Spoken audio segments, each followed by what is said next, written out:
using the cow as the best computer. I'm old-fashioned, I've got some old-fashioned benchmarks, but still work to this current day.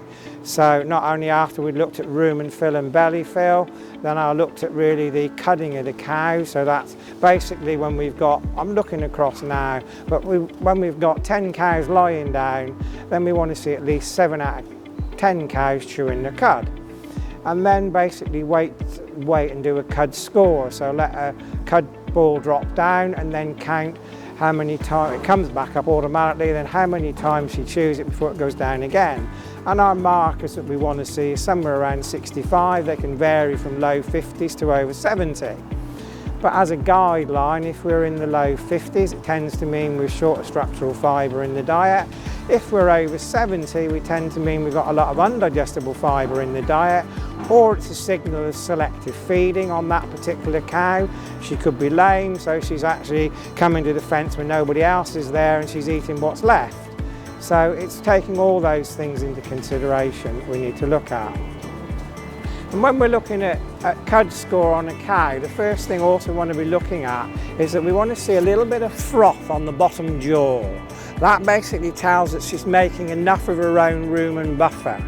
And we know if we've got an ill cow because she's always slobbering, it's dripping, because this is a continuous flow here. So an ill cow will always have a lot of dribble.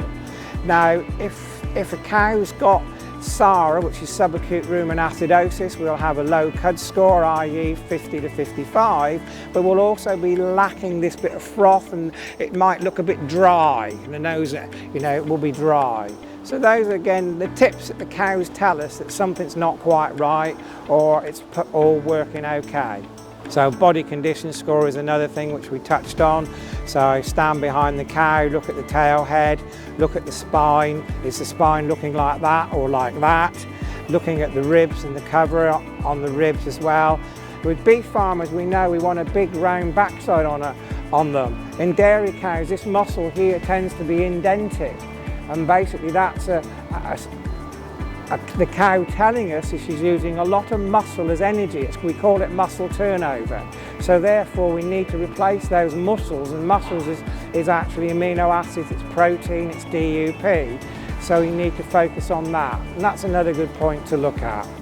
The other thing with regards to dung as well, and particularly this season, is there's a lot of mycotoxins about because of the forages we've had, and the dung is a good way of finding or checking to see if you've got mycotoxins. So have you got some stomach liner there in the dung? Have you got a bit of mucus there in the dung? Those are all hints that you've got a mycotoxin challenge.